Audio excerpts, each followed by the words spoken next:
I will call to order the City of Ellsworth Planning Board meeting for December 3rd, 2025. Board introductions, please. Vince Messer, board member.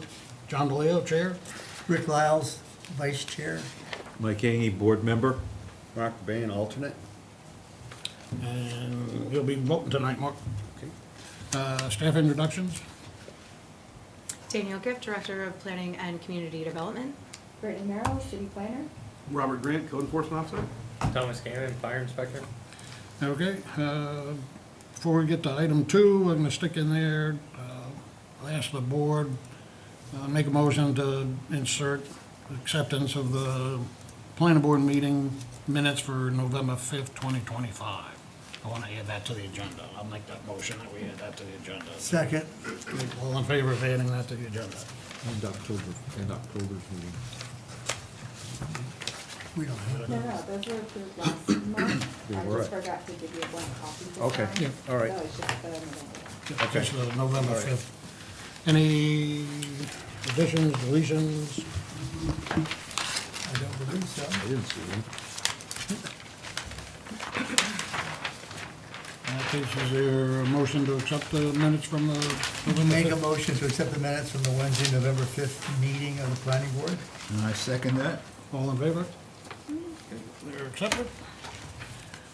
Item number 2, preliminary plan review of a major use site development entitled Kingsland Storage Center for applicant owner Beaumart Commercial Ellsworth LLC. The proposal is to construct a 29,200 square foot self-storage building.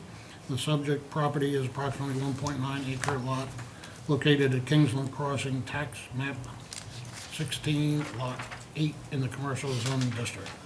Is someone here representing Beaumart? Okay. Good. Could you introduce yourself, Jim? Maybe. Can you introduce? Yes, I'm here also to support Rich. Okay. That's Jim Kaiser, just in case the board wants to know. And I'm you're- Rich Trott with Beaumont Commercial. Okay. Floor is all yours. Excellent. Well, thanks for having us tonight. I appreciate it. The plan is to construct a interior access, climate-controlled building similar to the ones that we've already have in town. We've had 2 previously permitted sites on 116 Bangor Road and then adjacent to this subject parcel on Kingsland Crossing. This building, we're not reinventing a wheel. It's similar to what we've done in the past in terms of interior access, storage, look and feel will be very similar to what we've done here in the past. And Jim has created a site plan with all the requirements, so we're open to any questions that you might have regarding any of the specifics.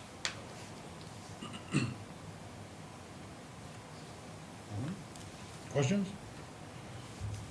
This is one of the prefab metal, comes on a truck, right? Yeah, all metal, All metal. metal siding, Yeah. metal studs, metal roof, metal. What's it look like inside? I mean, just like cages or what? Yeah, they're individual units with roll-up doors with jambs and headers for Oh, okay. partitions with aluminum or galvanized metal partitioning in between the units, and they're all accessed via entry access doors with hallways down the middle. Yeah. Okay. Does what he said about the walls and stuff, is that a fire issue of any sort? Okay, cool. I would just make a comment about, of course, the traffic stuff. You use the trip generation 10th edition, probably should be using the 11th edition, because that's what we have now, apparently.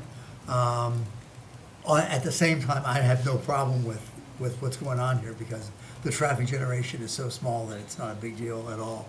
I think that, and in fact, there probably is not much change between the 10th and 11th edition, but going forward, you might want to think about that.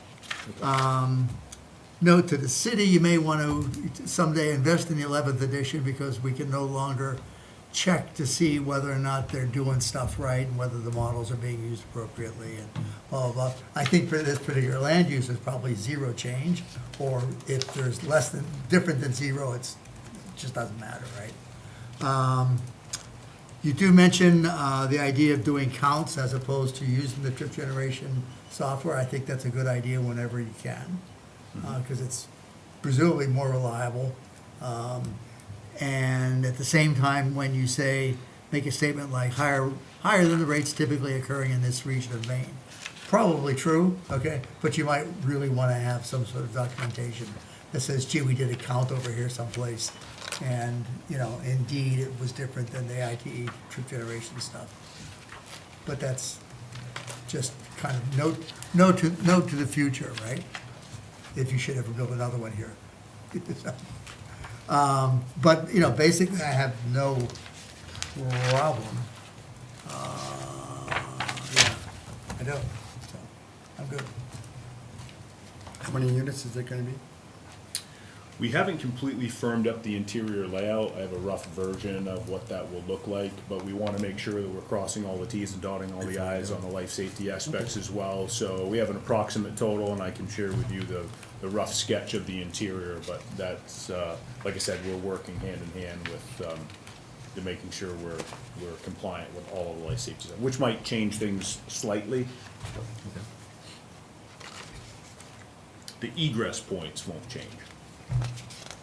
And that's a door at either end, right? Yeah, yeah, main access points and then 2 auxiliary exits as well, for emergency purposes, which more than meet the foot traffic to egress, footpath to egress levels. And there's I'm sorry, there's a driveway that connects the two, right? Or something? I mean, the existing building and the new one. Yep. And you're okay with access around the buildings and all that? Okay. I'm done.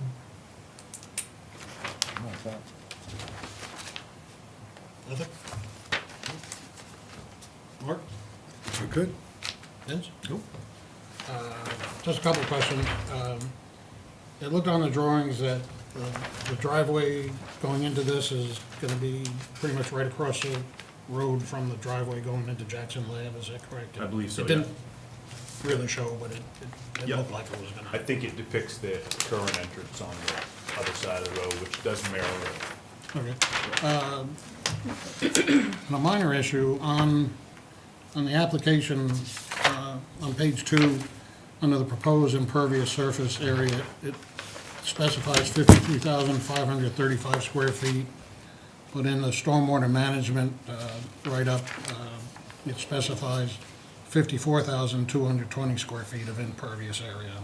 I don't know if that changes any calculations, Jim, or, I mean, it's a minor amount, I think, what, 700 square feet. but- Yeah, I'll look at that. That might have been just something that I didn't get back on when we made some adjustments on the access point or connection point between the two also, so. Okay. But we'll look on that. We'll get that updated so that they both conform. But then, I was kind of hoping Matt was going to be here, because I do have a question about the stormwater. And I guess, seems we have some members that might not be familiar with Kingsland Crossing and how it came about. I mean, it was developed, what, 25 years ago by the King family associated builders. They built the road, ended up being accepted as a city street. And now, in the diagram, in the site plans, there's a detention pond on the north side of Jackson Lab, which originally was a Lowe's. Lowe's was built first. The King family built the road, turned it over to the city. But my one question, and in your stormwater plan, Jim, it talks about deed language, Hancock County Registry of Deeds, so on and so forth, and how much impervious area is allowed to drain into the detention pond. And, you know, I just wonder, I mean, you note several locations, Puffin Square, approximately 2/3 of Stone Park, the new building, I don't see any mention of the current Beaumont building being included, because I believe, I think someone here, the maximum amount of watershed to go into that is 3.65 acres. Is that correct, Jim? Yes. Okay, because I mean, you, in your calculations, you say it's approximately, you add up those, it's probably 2.8, but have you included the current building? The current Beaumont building? The way that watershed, if you were to look at those watershed maps that I believe we included in at least the supplemental package, the watershed that I'm referring to is watershed 8 in the original study. And the boundary line for that basically separates the original lot from the current lot in watershed, so that what was done previously on the abutting lot was in a different watershed originally. And so, no, I have not accounted for that in there because that was a separate watershed. But I mean, I looked at very quickly a little while ago, the previous, the current building, and I thought there was language in there that the stormwater ended up going into that Lowe's detention pond. Yes, it does. The overall review of that, for the most part, the original lotting that was on with the Beachland Kings development, including Kingsland Crossing Road, all goes into the dry detention basin north of Jackson Lab. When Lowe's was developed, they ended up having to create a second wet pond adjacent to that to carry some of the stormwater quality requirements for, at the time, for Lowe's. And this water and the abutting lot and Darlings and lands going up behind the property to Route 3 all drain toward that dry basin. They actually have a water piping system that differentiates and divides it into two different locations, the wet pond and the dry pond.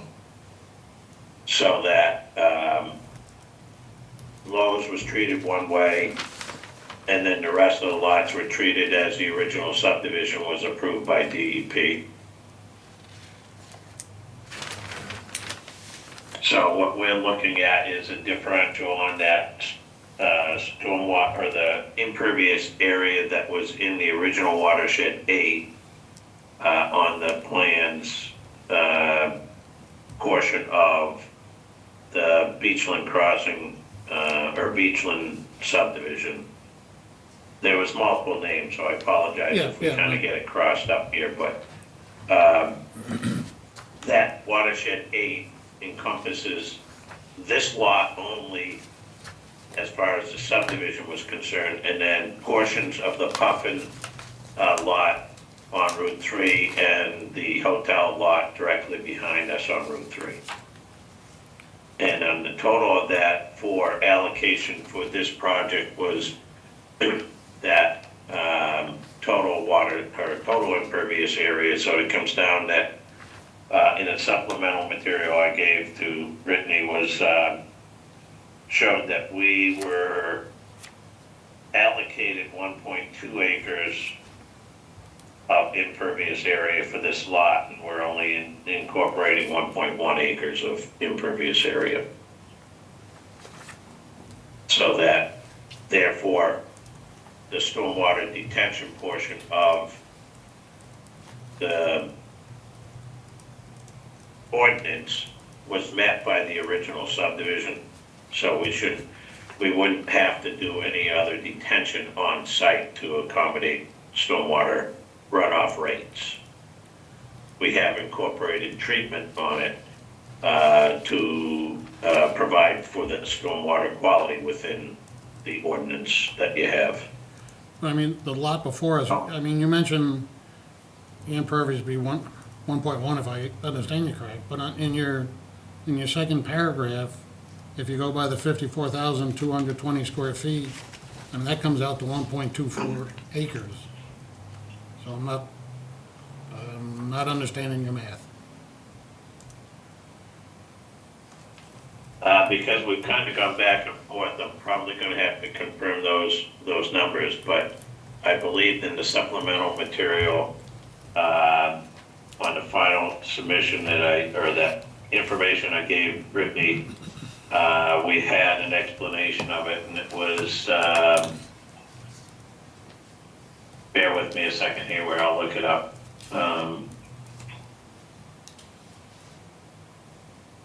Watershed 8 was actually 1.3 acres, 1.2, which is less than the, and ours was 1.2. There's what I have 1 decimal place, or 1/10 difference. So we were allocated 1.3 for the site in the original development, and we have 1.2 in our project. And are there any other properties along Kingsland Crossing that drain into the wet pond? Does Dunkin' Donuts drain? Into the wet pond was allocated, if my understanding is correct on this, and review of the drainage plans that were created for out there.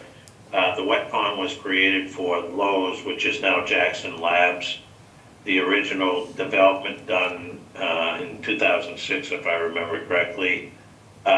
At that point in time, they didn't have to create a wet pond. They used a dry pond immediately westerly of that wet pond that's out there. And they used that detention basin, dry pond, as a means to control the peak runoffs.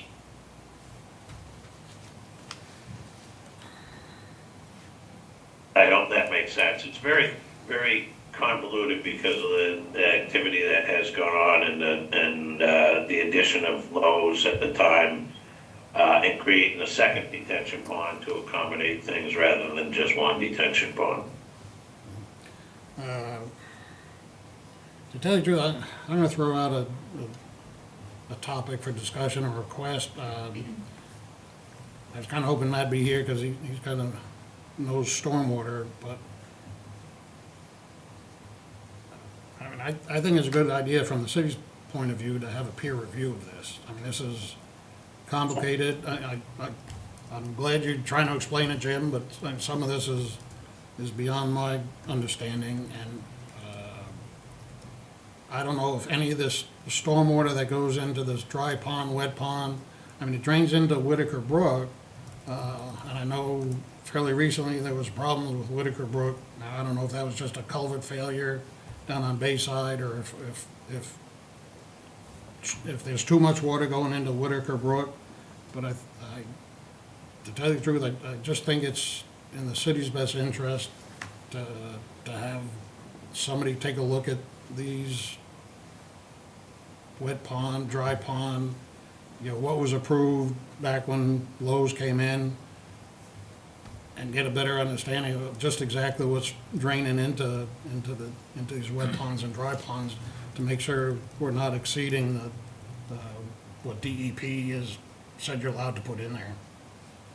I'm going to, if I may, Sure. bring in something that I hadn't thought of until now, but as it's my understanding that Jax is not using that entire building, and that it intends to expand into that building, which would mean more cars, more people, et cetera, et cetera. So is what was established for Lowe's sufficient for what we anticipate with Jax, and in addition, this development?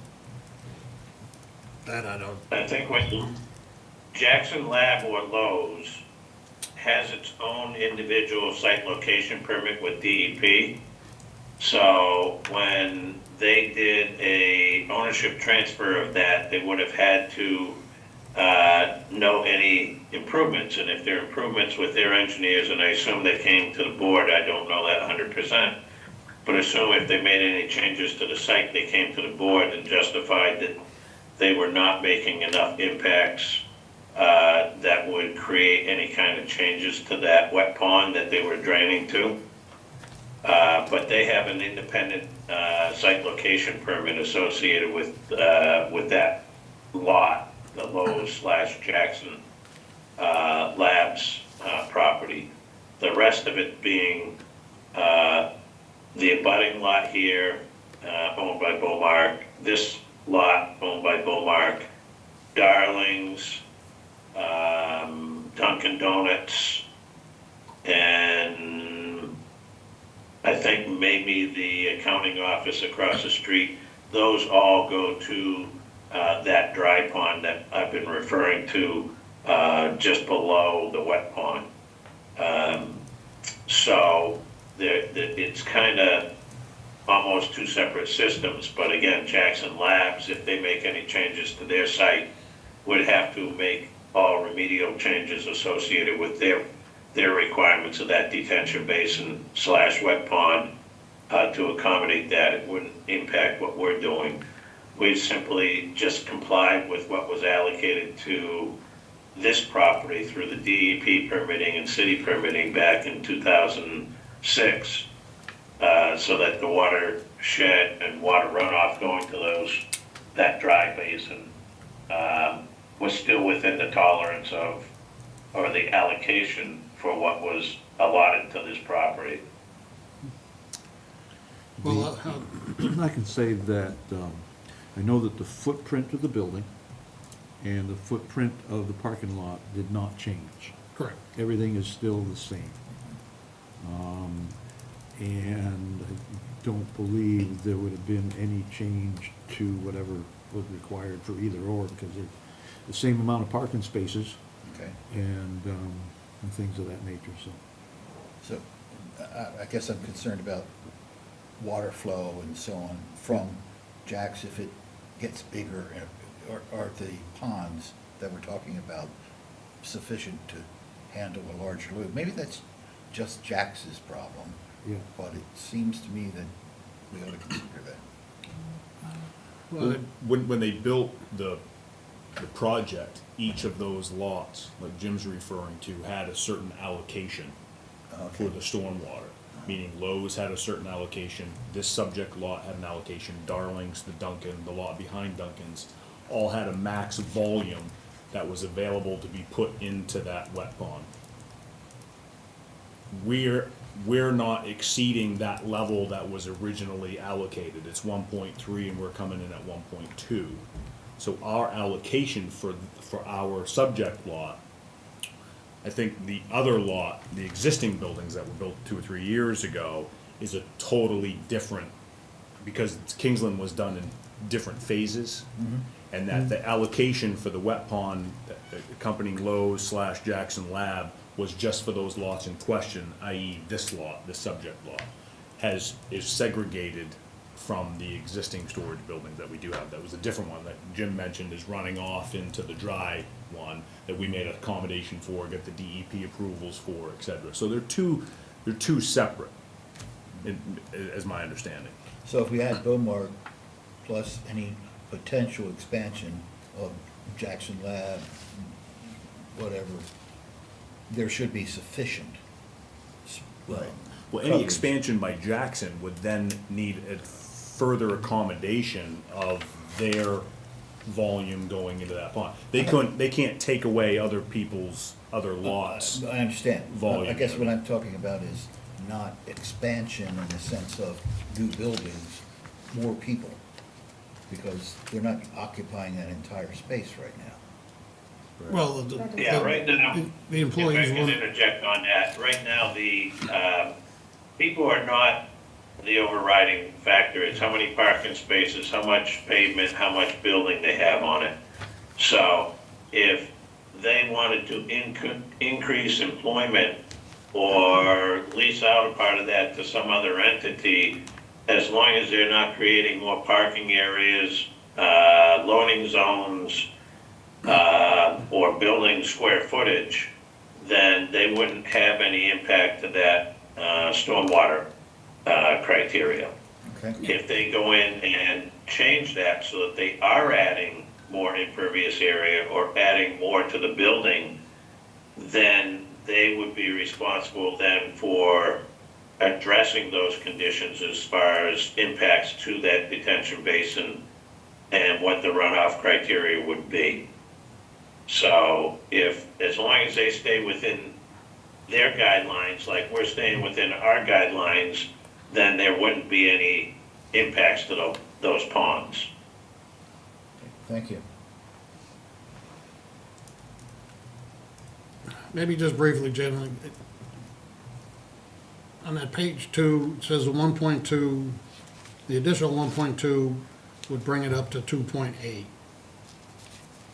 But is any of the stormwater from the current site going into this system? Into the system that you're gonna tie the new building into? That has a maximum of The whole- 3.65. The whole site goes into the system currently. We're just adding the new impervious area, which is within that threshold limitations for that had been allocated to that site. We're just building that on top of what's out there.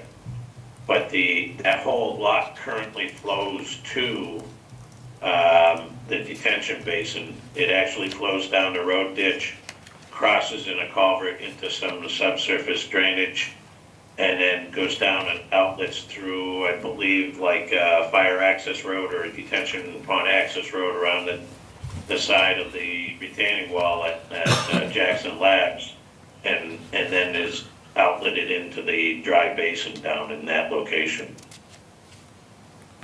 I guess So all of this water, including all of Darlings, all the water coming off of between Route 3 and this lot, all that water currently goes to that detention basin.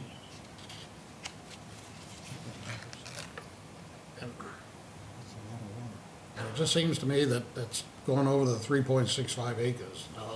I'll ask staff, I mean, are you comfortable with this as presented? I mean, I'm still of the feeling that we need a peer review on it. I'll ask staff what their opinion of it. If you look at that 3.6 acres, that's just for one watershed within that drainage area. The abutting lot that is under Beaumark is in a different watershed, and that would have a different impervious number associated with it. Along with the Darlings lot, that's in a different watershed. When I say watershed, these are sub-watersheds that drain to the same spot. So all of those are different watersheds that were accounted for in the different stormwater evaluation originally done. We're only dealing with one of those sub-watersheds that had the 3.6 acres associated with it. We're not dealing with the other two at this point in time. They both flow to that drainage ditch and the piping that goes down to the township basin also. But this project is only dealing with one sub-watershed within that entire evaluation. I was just gonna say, if our guy the drainage guy, feels comfortable in looking at this and making it a determination, you know, like I look at the traffic, I think that would be, see if that can be done before going to a peer review from the outside. Although I don't have any trouble, actually, with a peer review from the outside, but don't need to see it done if our guy can review it. When you say your guy, who are you referring to? Another member of the board. Another member of the board who has that sort of expertise. Matt. Sure, yeah. I guess the only problem with that What he does is for a living. Exactly. I mean, if we do it that way, if we don't include it, like say in the motion, and if Matt is not comfortable doing it, then if the board wants Beaumont to do it, do we have to wait until the next meeting? You see what I mean?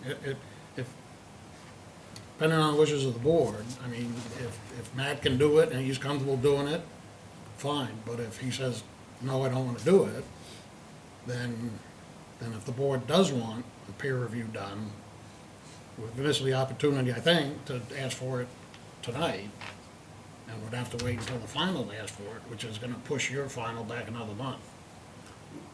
Seems to me there could be contingency somewhere in there. I would say we could do a conditional approval and touch base with Matt, because I know he has collected the packet, and I'm sure he's looked at the plans, and kind of get his input, but I'm not 100% sure of the procedure, so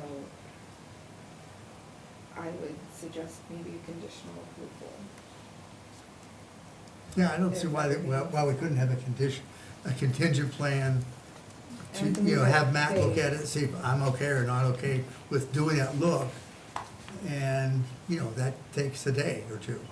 And if he says no, for whatever reason, like, he just doesn't have time to do it. You know, I mean, because it's really not his job in that sense. Do we have to make a But then you motion can go to do the, that? I'm sorry, Do we have to make a motion to do that? sure. I mean, if you condition upon a consultant review and he wants to act as that consultant, then that's fine, and if he doesn't, then we would have to go out and get another review with Brittany that basically has that capacity to review it.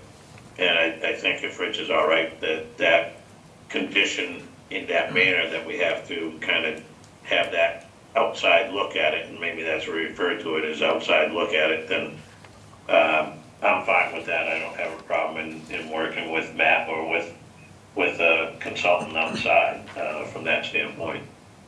So No, but if it conditional, I think to keep this thing moving forward on this aspect of it would be maybe the appropriate as mentioned. You good with that, Mr. Trot? I'd be comfortable with that, because I think that would give everybody the comfort level that they need and would keep us from having to spend money that may not be required, so. Absolutely. Yeah. I was just gonna interject that what we're saying is that someone needs to do the review, whether it's our guy or their guy, somebody needs to do it, period, and it's conditional upon review. It's not their guy, it's objective third Well, I party. understand, objective third party, I apologize, yes. Well, I think if Matt confers with Jim and they can have a conversation, or he can review it, and everybody's on the same page, that makes the most sense. If not, then we can look at, So who would he get back to? He would get back to me and the chair. Yep, I mean, Brittany or Danielle's would have to get in touch with Matt to see if, one, he wants to do it. You know, how long, if he doesn't want to do it, how long he figured it would take. Because obviously, if he doesn't want to do it, or if that kind of drags out, that kind of gives you less time to get somebody else on board to get that peer review done for, I'm just guessing you want to come in next month for the final. So, I mean, we would like to do that, but I think it's, you know, our submission to get on your planning board is, you've got set submission time, so for us to be at the next one, we have to submit in to get onto it. If he doesn't feel comfortable doing it and we have to go out and get an outside peer, then, you know, we just won't be able to make that submission to come in time for the next meeting. We'll have to acknowledge it and just make submissions appropriately after the peer review or after his review. So I think we're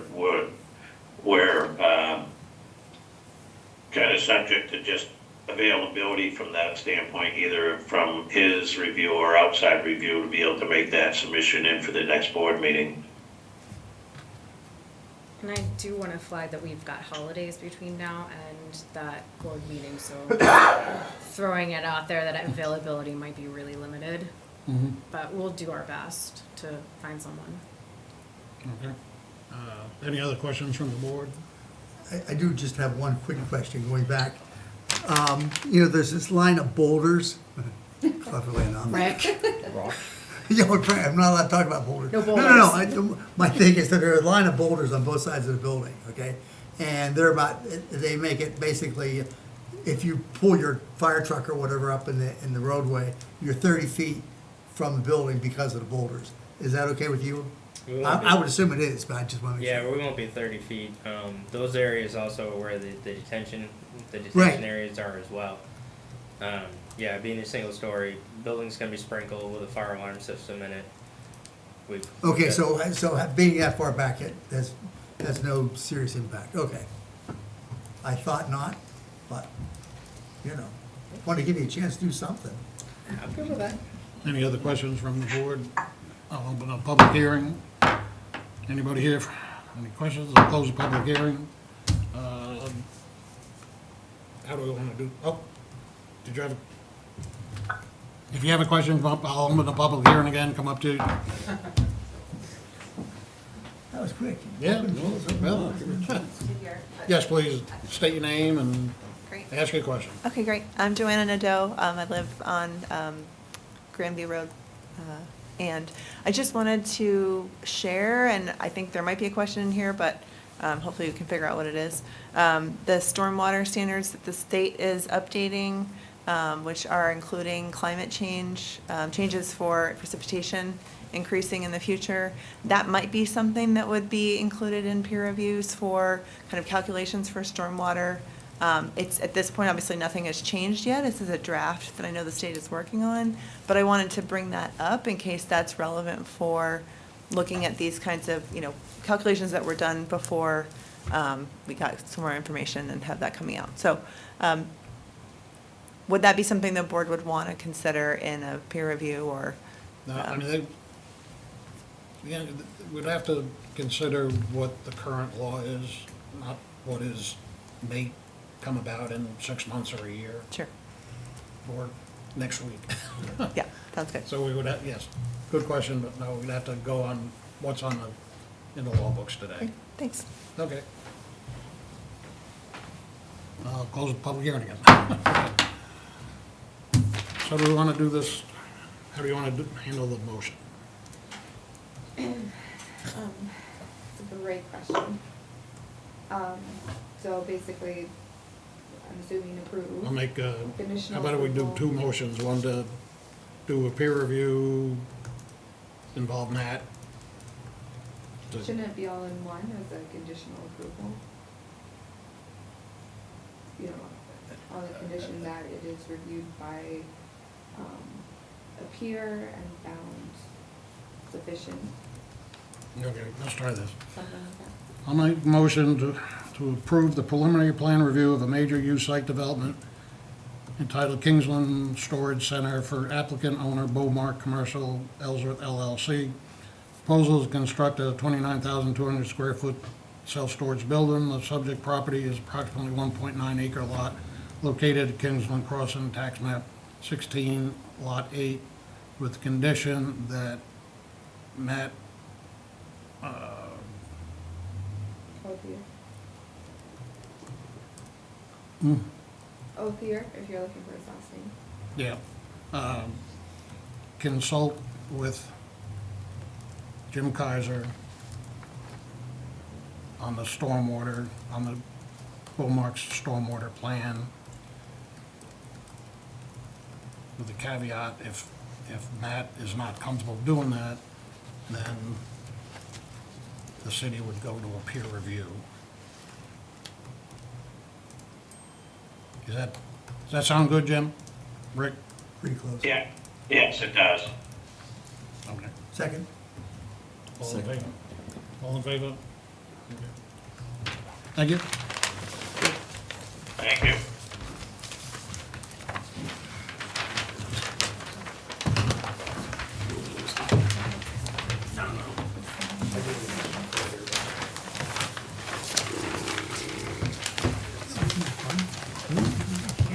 I may have butchered it, I'm so sorry.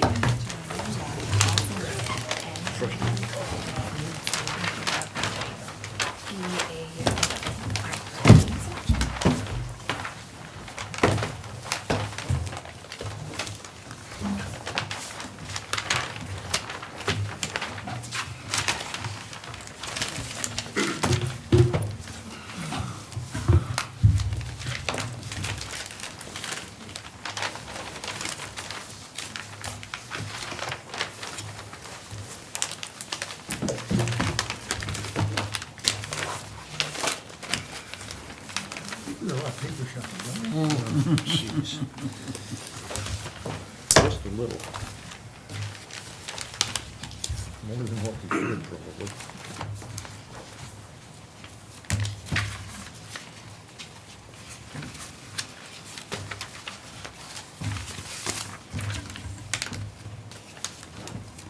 You looking perplexed. Well, I'm just waiting for Rob to come back.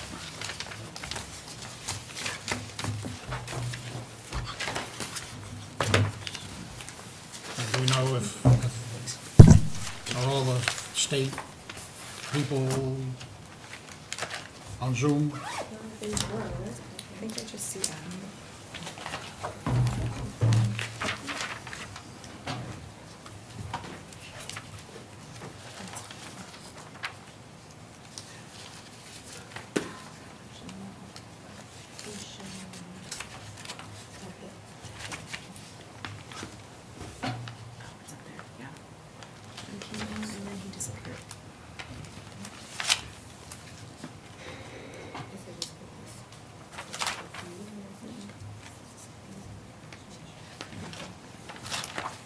He popped up, I accepted him, and then he disappeared.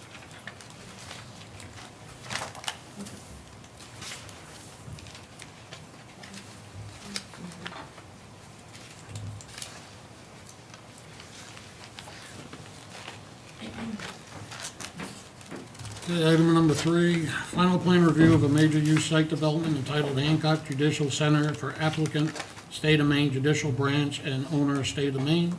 The proposal is to construct a 28,500 plus square foot courthouse building to serve as the new Hancock County Courthouse. The subject property is approximately 17.9 acre lot located at Merrill Lane Extension off Route 1, High Street, tax map 21, lot 15 in the urban zoning district. I think one correction, I'd be more comfortable saying that proposals construct a 64,200 square foot courthouse. I mean, the 28,005 is footprint. It's really a 64,200 square foot courthouse. Okay. Noted. Someone here representing the state of Maine. Yes, my name is Bill Garish. I'm with Sebago Technics. I'm representing the state here. And I hope we have John and Jacob from Barton and LaJudas. I don't see them on. Don't see them on, okay. All right, well, I'm in trouble tonight, I guess, but.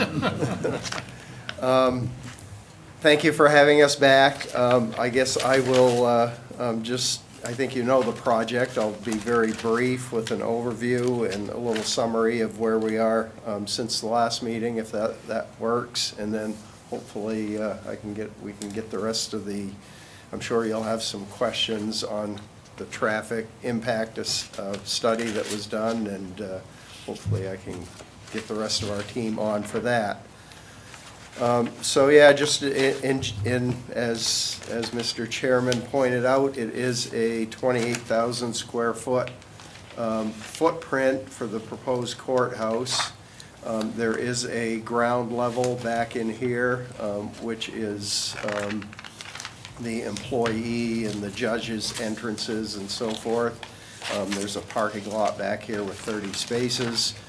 The overall square footage of the building with all 3 floors is a little over 64,000 square feet. The public entrance is up in the front at a higher elevation. It would be the ground, I guess the first floor, the ground floor being down here, and then there's another full second floor with 126 parking spaces for the public out in this area here. And the entrance is proposed on Merrill Lane Extension, which is yet to be constructed. The design is almost final, or pretty close to final. Unfortunately, we didn't get the design documents in time for this submission. I know we talked about hydrant locations at the last meeting. This is a just a copy of the design drawings for the Merrill Lane extension. And I would point out, our site is right here, our driveway is here, and then this would be the hydrant location. So there's one right near the entrance, and then in our site, we have one proposed right on the side of the building here. I know there was a question earlier too about site lighting. I did check on that, and the state is proposing to light the site, the full site lighting from dusk to dawn. In the future, if there's more development out there and more light, they could consider changing that, but at least for now, where it's kind of isolated for security reasons, they do intend to light the site all night long. We had a couple of other minor questions from staff that I think we've addressed, and I know at the last meeting, we did not have the full traffic impact study complete. Since that meeting, we had the scoping meeting with the Maine DOT, and following that meeting, the traffic impact analysis has been completed and was included in your submission. And it looks like John Adams is here, so maybe at this point I'll turn it over to John and he can give you a brief overview.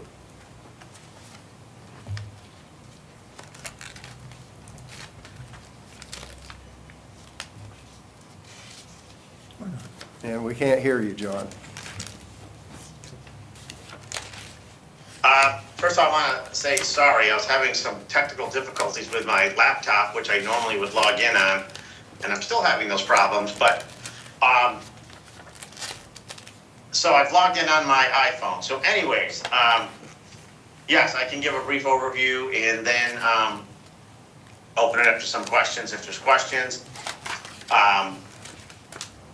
So yes, to date, we put together a scoping document, a Maine DOT traffic movement permit scoping document. We have had the scoping meeting with Maine DOT and city staff. During the scoping meeting, it was determined that we needed to study 4 intersections.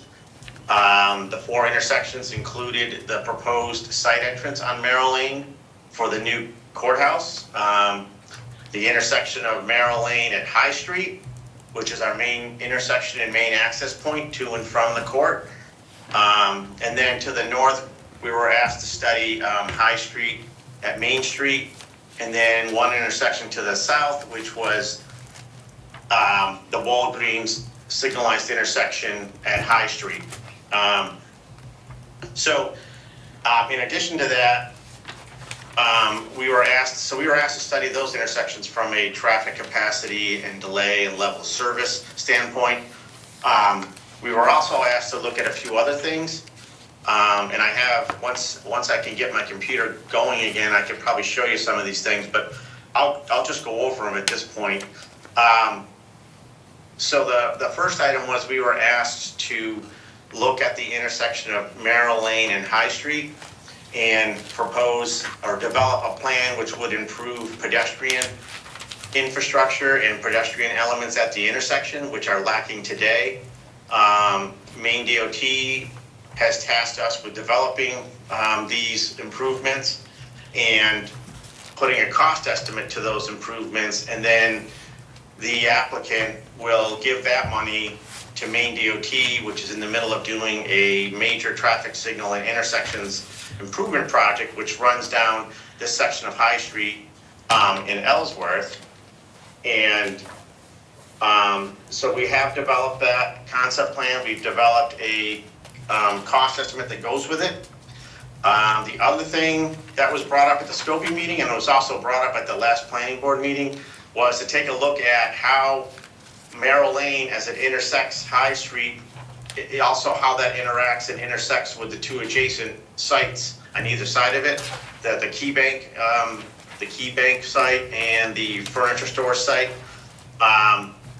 So we have another concept plan where we were proposing some improvements to there to sort of clean up that intersection. And I think make it function a little bit better. And if you give me a moment, I'm wondering if I can, I'm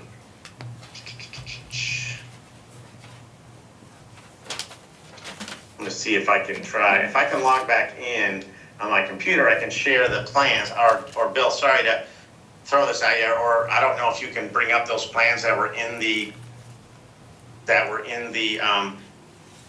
Section 7 traffic study that we submitted to Maine DOT. It's the last 3 sheets in the appendix. Yeah, I don't know that I have those right here, John.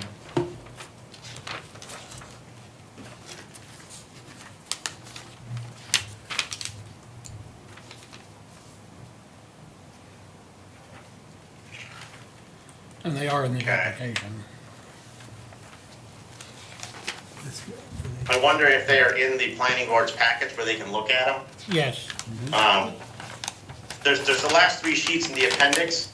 Sheet 1, the sheet 1 of 3, which shows the intersection of Merrill Lane at High Street, and you can see, looking at that plan, we're proposing to redo some of the sidewalk and the ramps at the 4 corners of the intersection. Put in new detectable warning fields on all the ramps, add new crosswalks on all 4 approaches to the intersection, do a little bit of restriping at the intersection, and for this plan, we put a construction cost estimate together of $32,000. Now, we haven't received any comments back from Maine DOT yet, nor have we received any comments back from city staff yet, so that's still pending. But that's one of the improvements we were doing.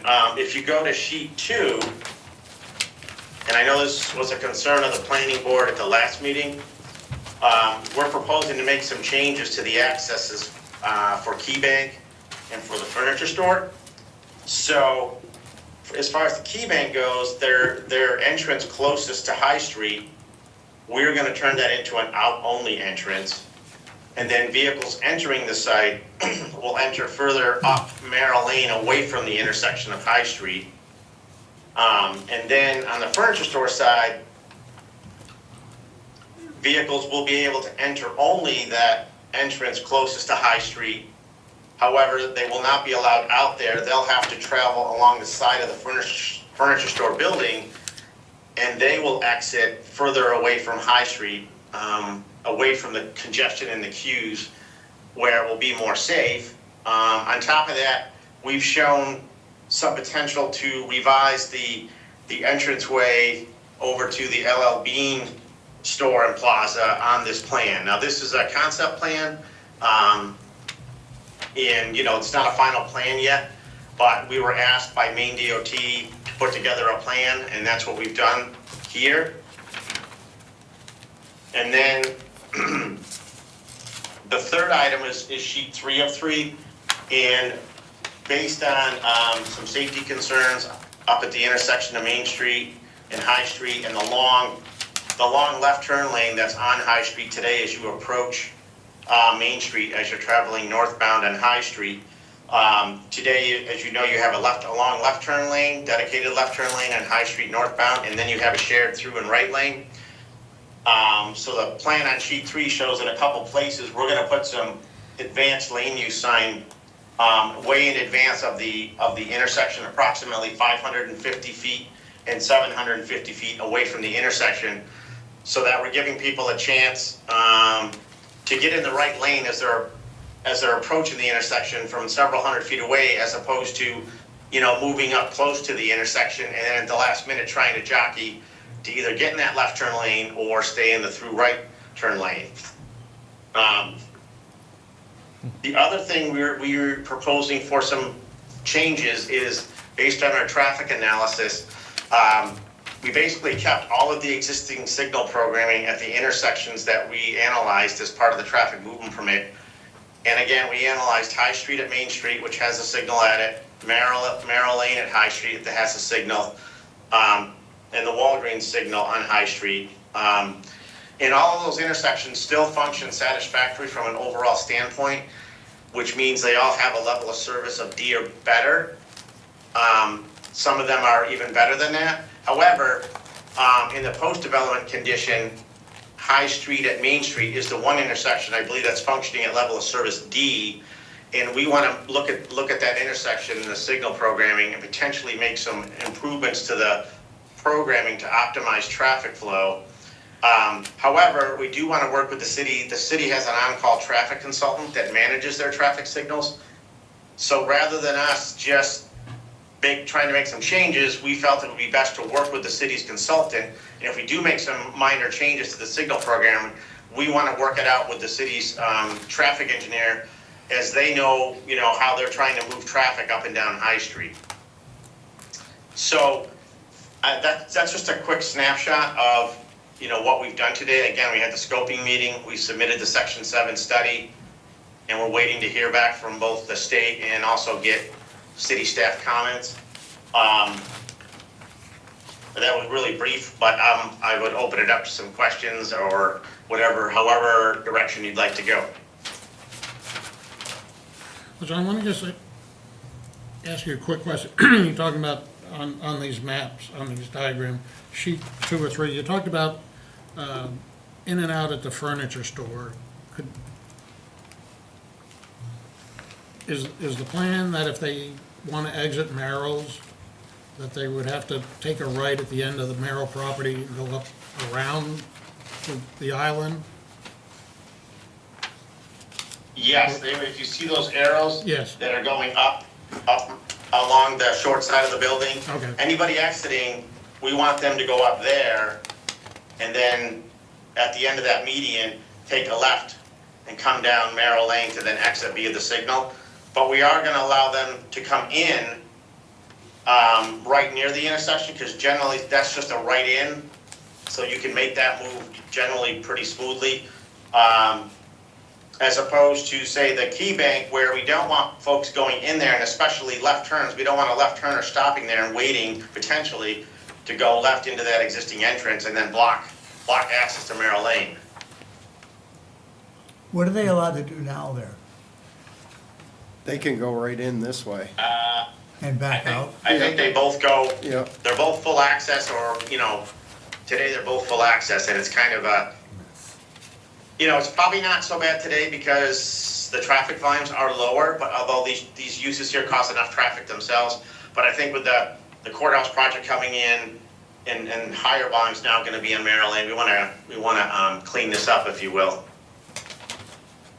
John, just a quick note, along High Street in front of Merrill's, there's still a couple of curb cuts, although the curb cuts are somewhat blocked by big flower planters, but I know at least one, Yes, actually, I just saw a car doing it the other day, came in off of High Street, past that planter, and into the Merrill's Yeah. parking lot. And I just wonder if part of this plan is to shut off those curb cuts.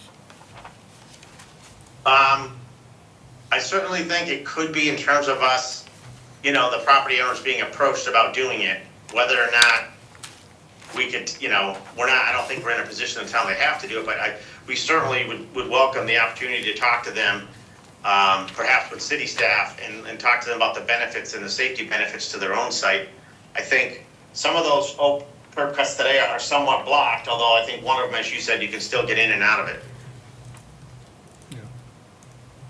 So we're fine with looking into that and seeing if that's something that could become part of the project. Okay, thank you. On that same map though, if you exit Key Bank, there's an arrow that is pointing towards Merrill Lane there. And there's no in now, there's just, in the proposed plan, but there is an out. So if Yeah. a car comes down there, a vehicle comes down there and wants to turn left on the High Street, how does that work? A car comes down, you mean they're in the site, they're in that parking area? Yeah, they're in the parking area in the Key Bank, and they're wanna coming go out this towards Merrill Yeah. Lane, and they wanna turn left on to High Street, so they are Yeah. allowed to come out, cross a lane, and then get into what amounts to a left turn lane, is that right? Pretty much what they're doing now. Yes. Right, no, I know, Yes. yeah, Yeah. which can And be what we're, pretty messy. I mean, That's controlled by a safety, because right? well, yeah, but the stop bar, both now and later, is, you know, kind of upstream from that driveway. So Yeah. that someone who comes out by Key Bank is literally beyond the stop bar for the cars that are coming down Merrill Lane, or will be coming down. And I guess that's still a very messy movement, is my point. And it really affect queuing and Yeah. so forth on Merrill Lane, I would think, if there's sufficient traffic coming in and out of Key Bank to do that. Does that make sense to you? I mean, I It think, does, and potentially, you know, what we're trying to do is make it better than it is, which I think this plan does. You do bring up I think a good point. Like I say, this is a concept plan, it might need a little further developing. The other thing we might be able to do is, that parking area we were just talking about, if that stays two-way, you know, perhaps we can figure out a way that if somebody doesn't wanna come out there, they could go back the other way and come out the other entrance. Or alternatively, And come back out on Merrill Lane further away from High Street. shut off the driveway exit onto Merrill Lane on the High Street side. Yeah, you know, it is something we considered. I think what we're also thinking about is, what can we get these property owners to agree with? I don't know, you know, what they're gonna feel about if that was, say, shut off completely. yeah, I was thinking the same thing. I mean, you know, probably Key Bank won't want it, but, you know, I guess my suggestion would be, like Rick, that all the traffic to Key Bank goes to the driveway on the east side of Key Bank, kind of at the back side of the building. I mean, that's where you're directing people in now, on this current plan. And, I mean, totally shut off that access right close to High Street. Let them, have them go in on the back side, the east side of the Key Bank, and exit back out on the east side of Key Bank. I mean, that would be the ideal thing. Well, it's Yeah, a- and I think we it's a- could it's a develop really that messy- planning concept and then perhaps work with the city staff and approach the property owners to see what they're willing to do. And the other thing is that when you did all your capacity runs and level service and all that, you really didn't consider vehicles coming in and out of the Key Bank lot in any way, did you? No, that's not in our model, but generally they're gonna be the ones that are gonna have to wait for people exiting Merrill Lane. Right, but somehow that should feed Fine. into the overall delay that you have on that approach and that intersection, right? You know, because. Yeah, well, we could look at that and put that in there and see what the delay is coming out of that entrance. Yeah, I mean, I don't even know how you can, you know, take Synchro or whatever and model that intersection, because it's so weird Right. in so many ways. I mean, it's a Yeah, crappy intersection. what we're figuring there is during lighter times of the day, folks will be able to come out of the bank and Oh, get yeah, in either no, lane to go and it- left or right onto High Street. During busier times, after the phase goes for Merrill Lane and clears out Merrill Lane, then they can enter and either go at the end of that phase, or they'll enter the lane and have to wait for the green the next time through the cycle. Yeah. Well, I mean, the AM peak shouldn't be any problem at all, really, because the bank won't be open Yeah. during the AM peak. I mean, or if Yeah. it is, it's just Agreed. onesie twosie, right? Onesie, yeah. But it's really what happens at, you know, kind of 4 o'clock or 3:30 or whatever. And the other thing is, how did the LL Bean driveway / entrance there to Merrill Lane extended? How was that, did you model that at all? Like how that left turn to, you know, that the LL Bean patrons come in and then turn left? I mean, what did you do with that intersection in terms of when you did all your modeling that said the level of service wasn't all that bad? Yeah, we did not model those internal intersections, but I don't believe the volumes are that high, and so I don't believe there's gonna be big issues there. And the fact that we'd have them exiting the furniture site further away from High Street and further away from potential queues, I think it'll make it easier for them to then turn left out of the furniture site and then go in either lane to exit Merrill Lane. That's probably true, but that doesn't answer the LL Bean issue. What's your question? Maybe I'm Well, not what understanding happens your at that LL Bean, if that entrance is being used at all, and maybe it's not, you know, there's part of me that says, oh, you should have analyzed that as an unsignalized intersection, because it's a big enough roadway. So you're talking about the proposed LL Bean driveway we're showing intersecting Merrill Lane? Yes, Right here.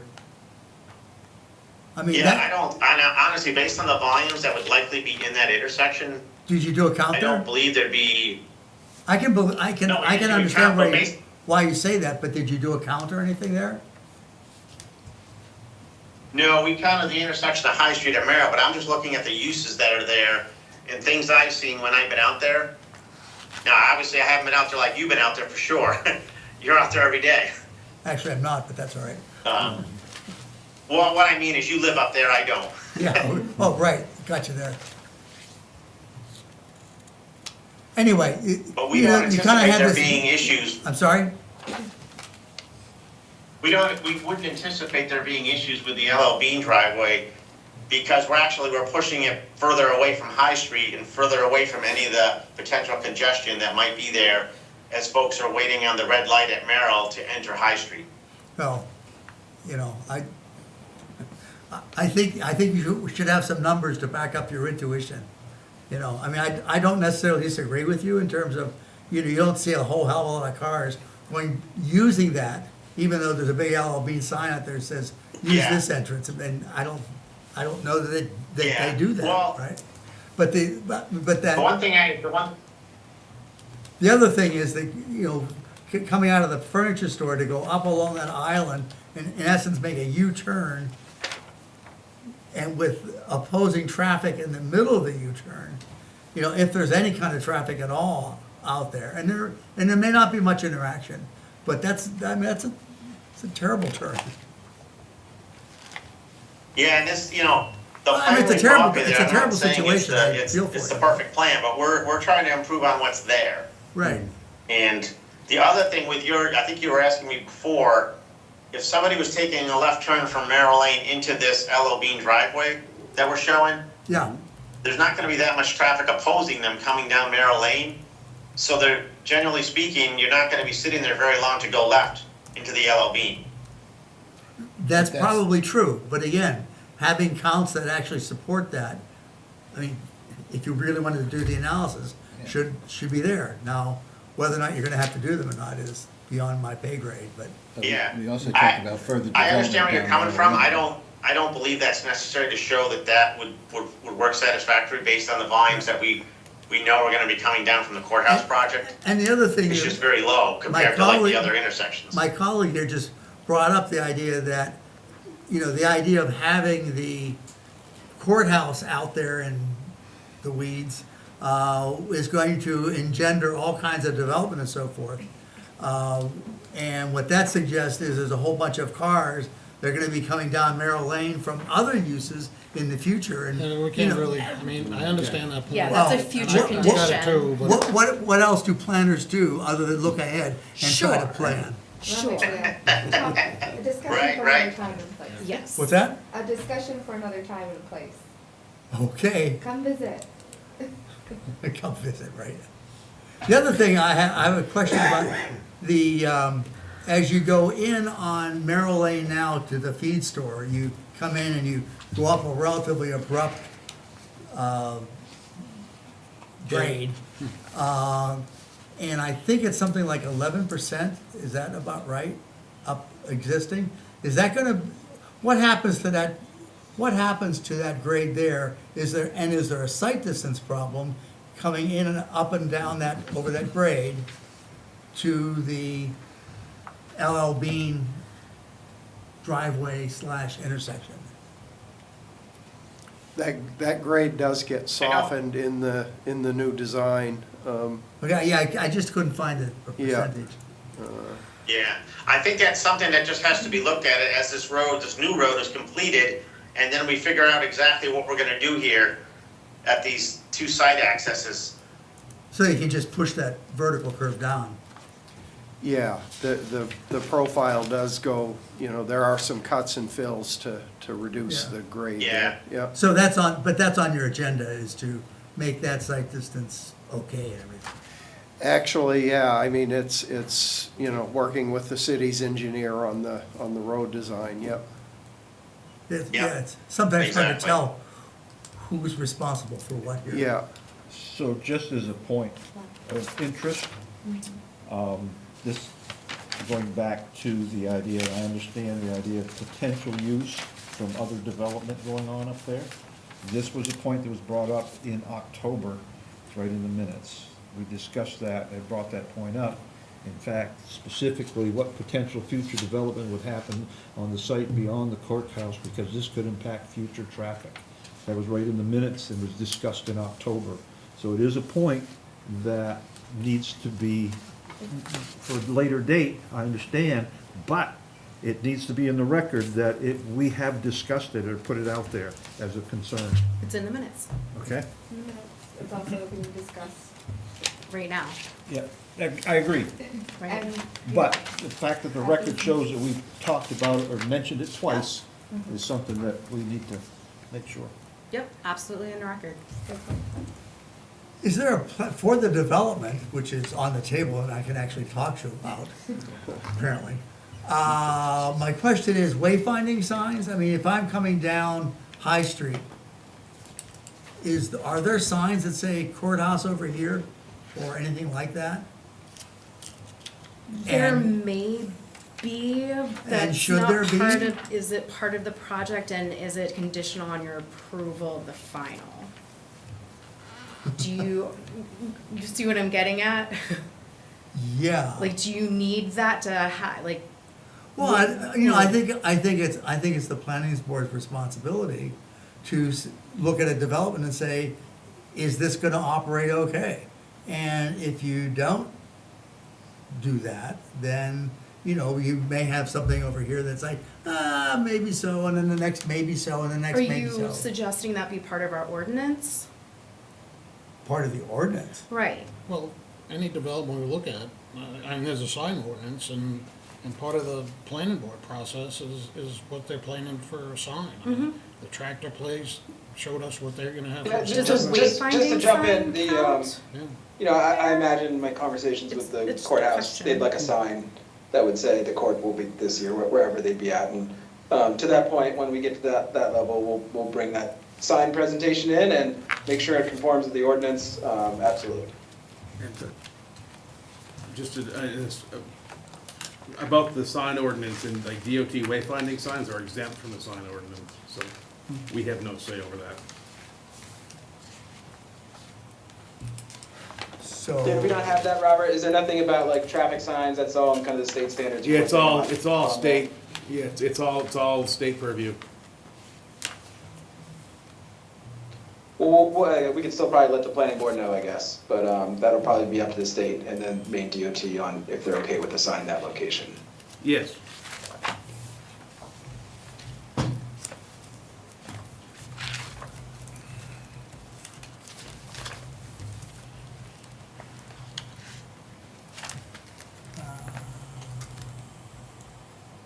When you looked at the peak hour for AM and PM and for the courthouse, did you, we talked Yeah. before about jury selection day and whatever, which was supposedly the one that generates most traffic in the city lot and all that, in the current courthouse.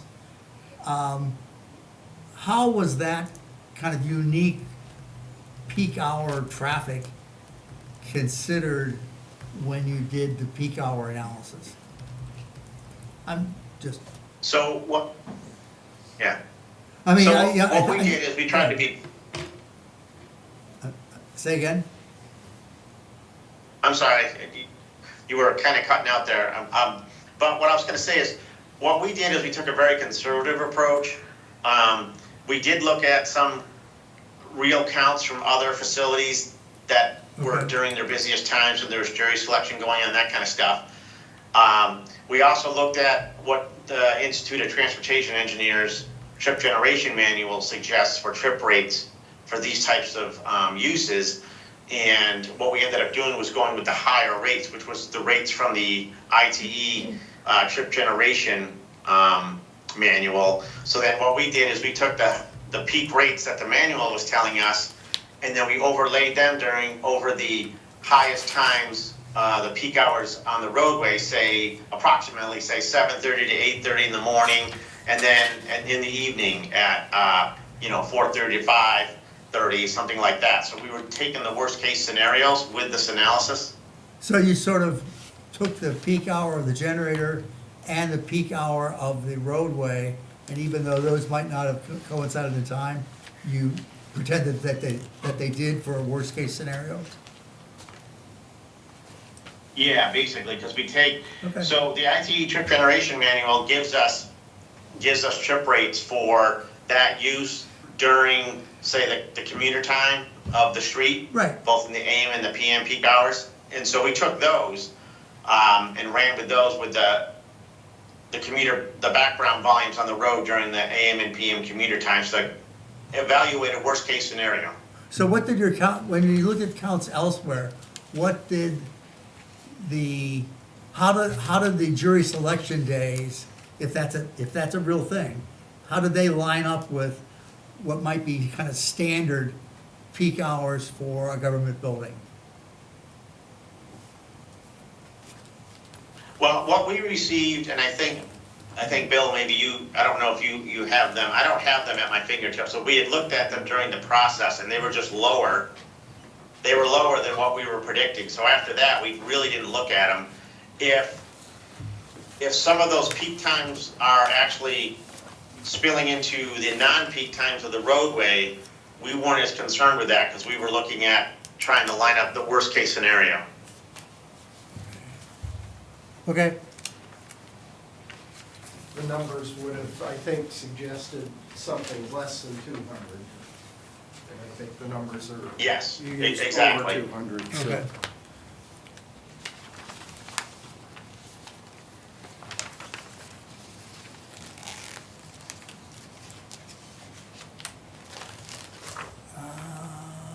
Why don't you go ahead to the next person?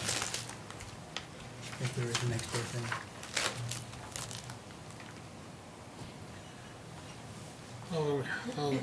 While we're talking about traffic, might as well throw this out.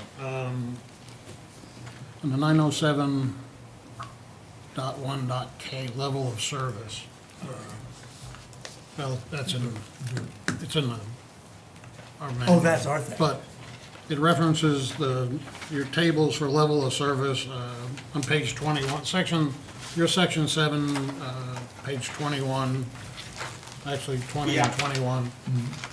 And I'll direct this to the city too, because no development shall cause a reduction of level of service by more than one grade level, and in no case shall the level of services be reduced to a level of D or below. Now, Merrill Lane, High Street, that looks to be okay, but on High Street, Oak Street, and Main, there's one level of service that goes from E to F, another one that goes from D to E, and another one that goes from D to E. Yes, there's a few individual movements that they drop from the pre-development condition, and this is the intersection that we're actually talking about working with the city's on-call traffic consultant to come up with more optimal signal programming to reduce those delays. But I would direct to the city though, and I'll ask another question too, and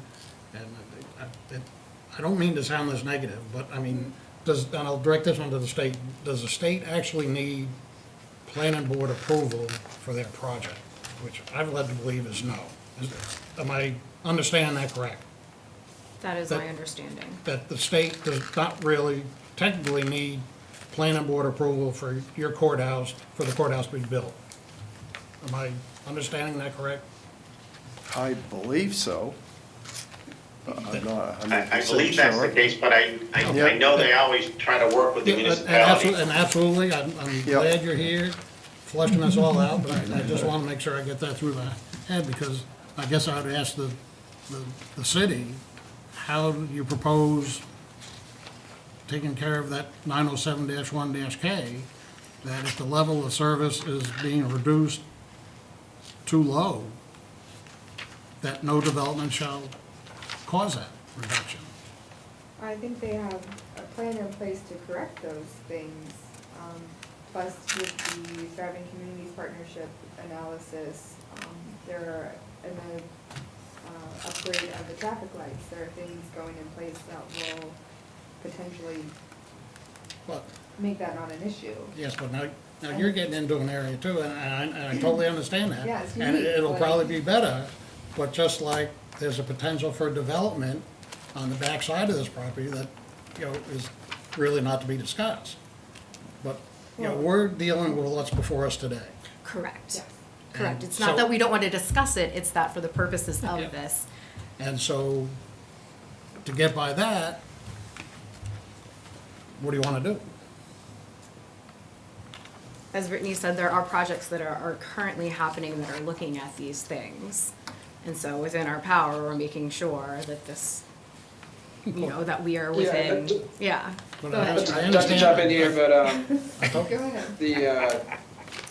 to what John's point to, there's an adaptive signaling program, like this intersection is not great Yeah. as currently constructed. This is not, as it currently is, a fantastic intersection. You can't even walk across under current conditions. And this all needs to be looked at. We have the RCAP solutions looking at some engineering pieces.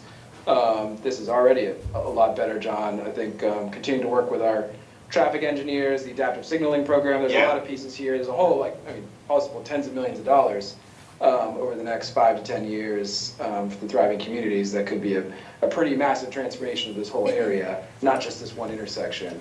Looking at those other pieces as a whole, on how they connect to this piece is extremely important and, will be considered. And it's a great time. It's obviously a great collaboration between Maine DOT, the city, and not just this piece either. We have, anybody who's been to Main Street and Water Street, it is not a pleasant backup during many times of the year and getting worse. Not through developments like this in many ways, but through the extra 2 million people that are coming to Acadia and through a lot of the other developmental pieces. So these things are all connected.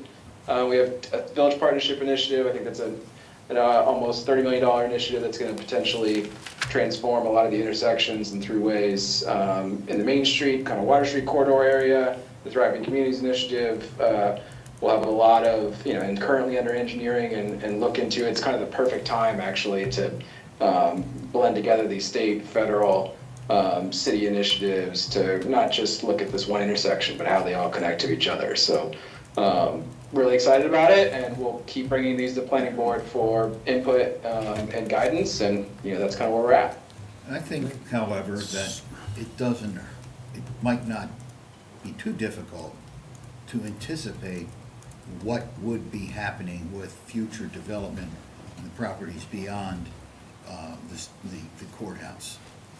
And it's it's going to happen.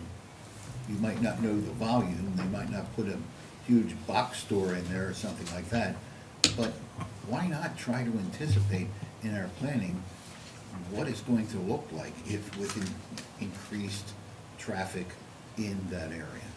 Because I totally agree with what you're saying, but we can't. We can't. It's not that we're not, the city, it's not that the city is not looking at that, like, this is on our radar. We are actively engaged in projects that are going to make things better. So I'll still give you my question.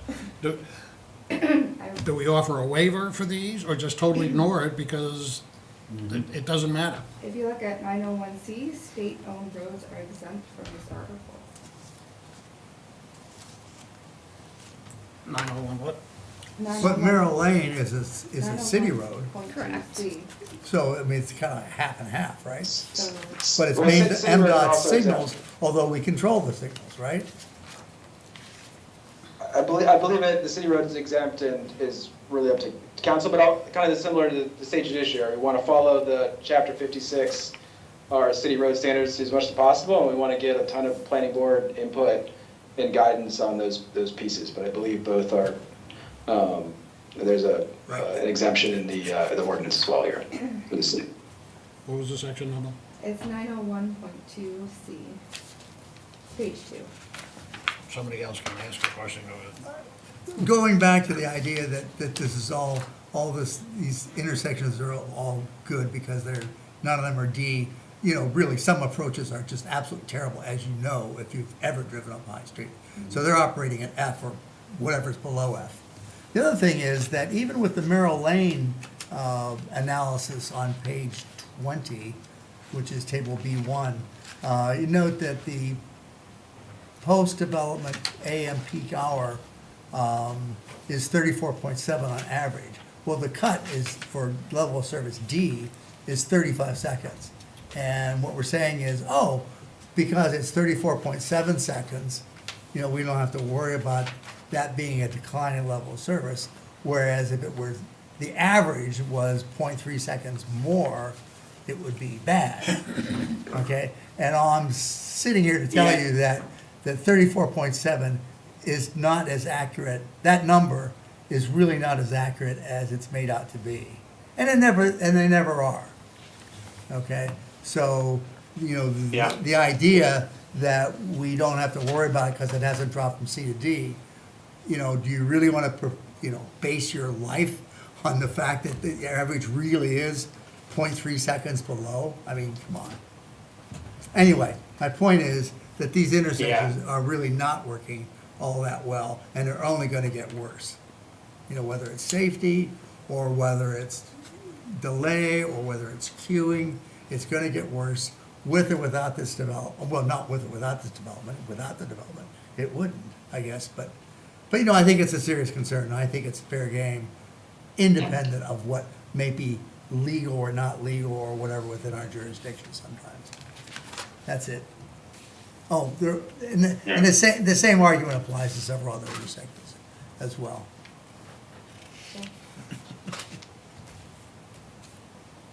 That's it. I'm all done. So I got a couple things I'd like to bring up. First of all, last time we met, I asked if we could get a set of plans on the road for the hydrants. And I understand, we actually do. Andrew McCullough submitted a plate C-1.11, but I can't read that. It would have been nice if that had been a little bit bigger.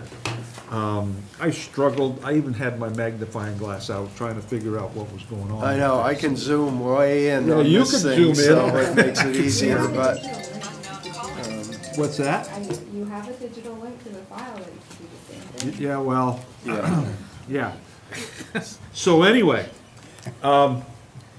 it's fine, okay, because through looking and going back and forth through the different plates that he's issued, and I've heard you mention several times that you're willing to work with the people that are around you and trying to do the best you can to be good neighbors.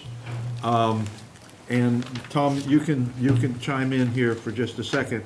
Looking at the profiles of these hydrants, the first hydrant comes in at around 300 feet off the intersection.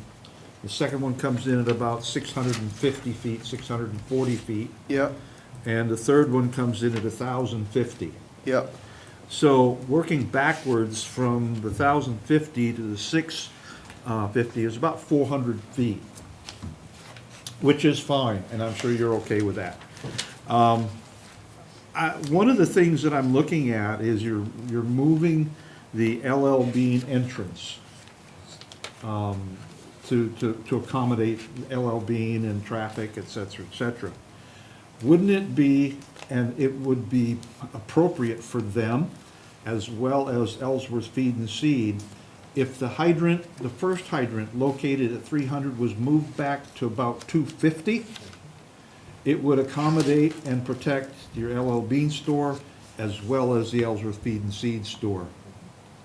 That way you're not beyond those two. And if you put it on that side of the road, you wouldn't be blocking traffic if you have to grab that hydrant. I'm not, I don't know whether I can propose it, but I can ask you to take a look at moving the hydrant back to 250 feet instead of 350. Then you're still gonna be within the 400 feet. If it's at 250 and you go to 6 feet, you're still 400 feet. Is that something that you would think about doing, or something that would accommodate? I mean, you're gonna be benefiting everybody by doing something like that. Yep, the road is actually the city's project, so I believe Andrew would move that back, no problem. Tom, your comment? I've not been part of the road. What's I that? have not been part of the road talk and the build out of the roads. Okay, I will get back with you. okay. But it's just a thought, looking, because if you put that 300 feet, you're gonna be beyond that, and then. you know- Oh, no, I agree with what you're saying. I think that makes perfect sense. Move it back to the 250 and it still meets all the requirements, and it's a better service for the buildings and for what we're trying to do. And then put it on the other side of the road, Yeah, so you I don't. don't disagree with you. Okay. I think, they all look like it's fine, they're coming off a 12-inch line. But I was just thinking, it might not be a bad idea. If you're trying to help the people around you, that's gonna give them even a little bit better protection from the fire department. Yep, that seems like a fairly minor change. That's a great idea. I know we've, as been mentioned here, we'll definitely want to have a further conversation. Andrew's really working on the kind of electric right now. That's the next piece of the developer agreement. We want to get kind of spaced out where the boxes should be and all those pieces. But hydrants, I know, Mike, with special expertise of yours, and might just want to bring you in for, not just look at little dots, but the full plans and make sure they're satisfactory to you and obviously to Thomas as well. Yep, okay. Like I say, suggestion, I can't tell you what to do, but I can suggest. Thank you. What? Got a question also on section 7, B on page 3, and this is both to the city and state. B&L, under pedestrian improvement recommendations, they list several at those 3 intersections. I mean, is that something that, their suggestions, or is the city and/or state gonna hope to do those? It's a collaboration, we're also, with the Driving Communities Partnership, Yeah. they'll be looking at some of those intersections too. So between all of us, we'll be able to use the technical assistant and potentially get some grants and some funding to make some of those improvements, if not all of them. Once it's been, designs have been discussed in public outreach and finalized. What kind of improvements could those be for Well, bed crossings? Like pedestrian safety, whatever options make sense in the space that we have. Do we have an example? Not yet. We will actually. We have another check-in with Okay.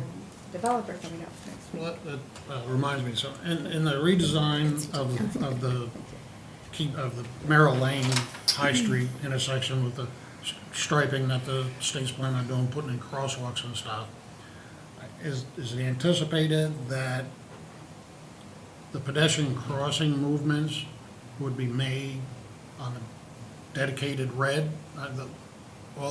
Like at the high school, when kids are crossing from the high school, all movements are red, which is the safest way to do it, but it adds to your backups. So I just wondered if anybody has thought, you had that out on a plan. I just wondered if you've gotten that far to, what the thought is on. Don't believe so. Yeah, we haven't looked into how the ped phase is gonna happen, but I can tell you that generally, Maine DOT has moved towards concurrent ped phases instead of exclusive ped phases to try to balance safety and capacity. In addition, they are putting up these bimodal heads that sit there, they're blank, but if somebody hits the right ped button, as a driver, you may see a sign that comes on flashing that warns you either not to turn right on red because you could be turning into a ped, or as you're turning, just be on the look for a pedestrian crossing in the other crosswalk. Yeah, I mean, that has always been a problem at the traffic light at Main and Water when cars are making a right turn on red and pedestrians got the right of way and the cars don't see them. I live on that corner, so yeah, yeah. And that's the Village Partnership Initiative, so. Yep, that's the other one. That's being looked at too, so. And we can add this in staff comments to a future meeting to give you an update about both of these projects. I think that would be a good idea. I'm just curious also in section 7, on page 22, on the level of service summary, talks about the queue in feet. I'm just curious how High Street, south, there's 2 southbound lanes. The pre-development is going from 508 feet and 527 feet to 282 and 296, which is great, but is there a simple answer to how you're reducing that queue so much? Some of it has to do with the different traffic volumes, the different demands we're making now on the signal. And some of it has to do, I believe, with just some minor timing changes at this intersection because of our traffic coming out of Merrill Lane. But again, I think at the end of the day, we want to look at all 3 of the intersections we've looked at here and work with the town's traffic consultant on what's the best way to revise the signal programming. I just thought those figures were interesting because there's a huge reduction southbound, but also a huge reduction northbound in the queue. Just no need to dwell on it, just caught my attention. Yep.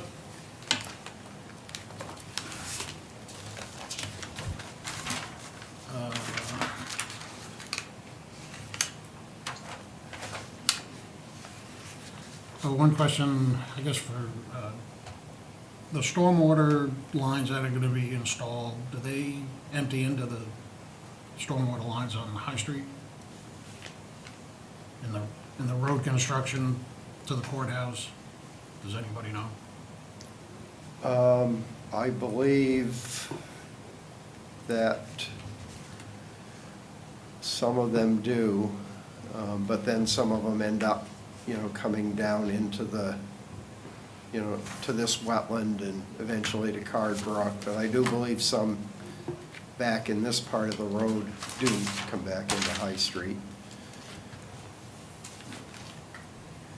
And these, there's a number of stormwater filters along the road that collect the stormwater and not only treat it, but detain it, so. Okay, yeah, I know there was a lot of on-site Yeah. stormwater mitigation. I just didn't know how much got out to the public main. Yeah. And maybe it's in here, I didn't see it, but are there letters from the water company and sewer treatment plant in this application? Because I didn't see them. And maybe they're in there, but It might have been in with the preliminary and I maybe didn't get. think it went in with the preliminary, yeah. Yeah. that's all I got. Open a public hearing. I'll close the public hearing. Being interested in public. Hearing or not. They got hungry. Any other comments, questions, staff, board members? Somebody want to make a motion? I'll make a motion. Make a motion to approve the final plan review of a major use site development entitled Hancock Judicial Center for applicant, State of Maine Judicial Branch, and owner, State of Maine. The proposal is to construct a 64,200 square foot courthouse building to serve as the new Hancock County Courthouse. The subject property is approximately 17.9 acre lot located at Merrill Lane Extension off Route 1 High Street, tax map 21, lot 15 in the urban zoning district. Is there a second? Second.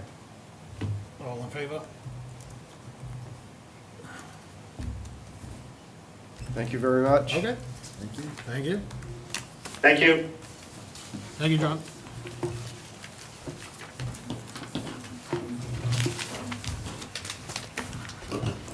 And you said we got, Yes, we have Mylars to sign from Ellsworth, for Ellsworth Tractor. Okay. Before you leave, please.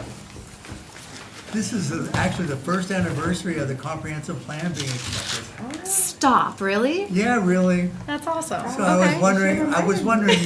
what How we're kind- doing? Well, I do it because in point of fact, Yeah. the plan documents and so forth said that there would be standard reviews and this and that other thing, and we're gonna be, data-driven and all that good stuff. I was wondering how we're doing. Yeah, so, yeah, we're moving along. There are quite a few things in the comp plan that we've already started or can already check off as being complete.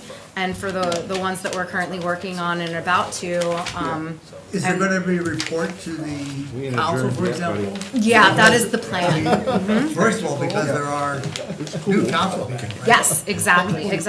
We're actually we're talking about strategic implementation. Are we adjourned? No, these were staff comments. Yes, okay, I staff was comments, listening yeah. there with Yeah, the so, way they we are cover working it. on It's the way a to strategic do it. implementation for the plan. We have plenty of Oh, plans, cool. we don't need strategic planning for it. So we're doing strategic implementation, and right now we're in the data gathering phase of what's been completed so far and what is in progress. Okay, Yeah. good. Yeah, I wait More to with, come. with bated breath.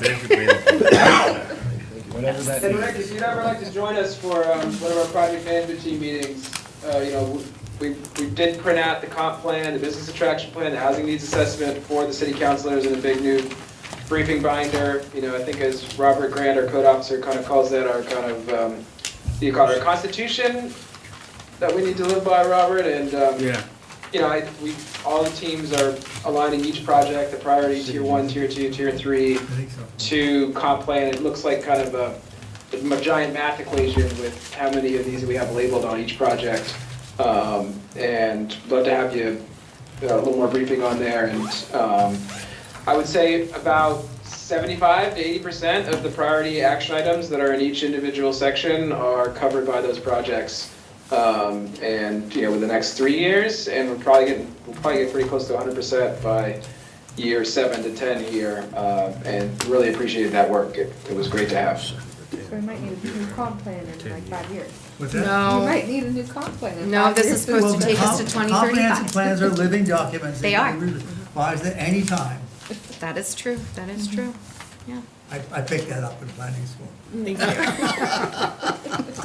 well, I'll ask Rob for an update, because we spent so much time, and we love doing it, on the recreational marijuana. Oh, speaking about planning, Yes, so this was actually one of the staff comments that I wanted to bring up. We are at the point now where we've incorporated that standalone chapter into our existing licensing chapter of our ordinance.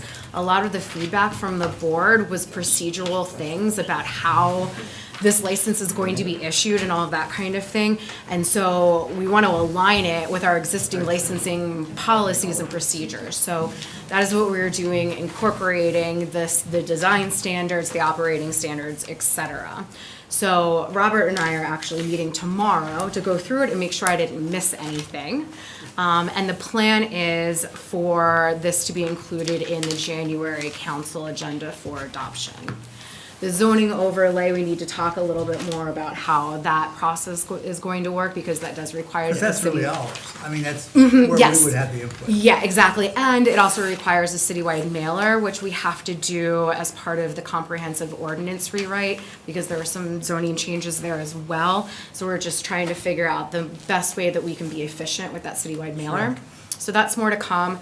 And then the comprehensive ordinance review, we are getting close to finishing phase 1, which are those must-haves, making sure that we're in alignment or compliant with the recent state updates. And so we're looking at a February cycle for bringing before planning board for your review and recommendation to city council. We'll bring it to the workshop there as well, which is in the same week, and then city council meeting in February for adoption. So Marie, right on the recreational marijuana, did you eliminate the requirement that at some point they come to the planning board for approval? Yes. Yeah, for the license. We don't do that for any other license. Yeah. Yeah. Good. You don't want to see them? Not Yes, if we that- can't say anything about it. Yeah, it's not in there anymore. Yeah. Good. So that's all we have from the world of ordinances. And then Brittany, if you wanted to mention training? Yes, we're still working on training, more to come. Planning board bites are kind of your in-between while we finalize details on that big training we are going to do in the coming months. Yeah.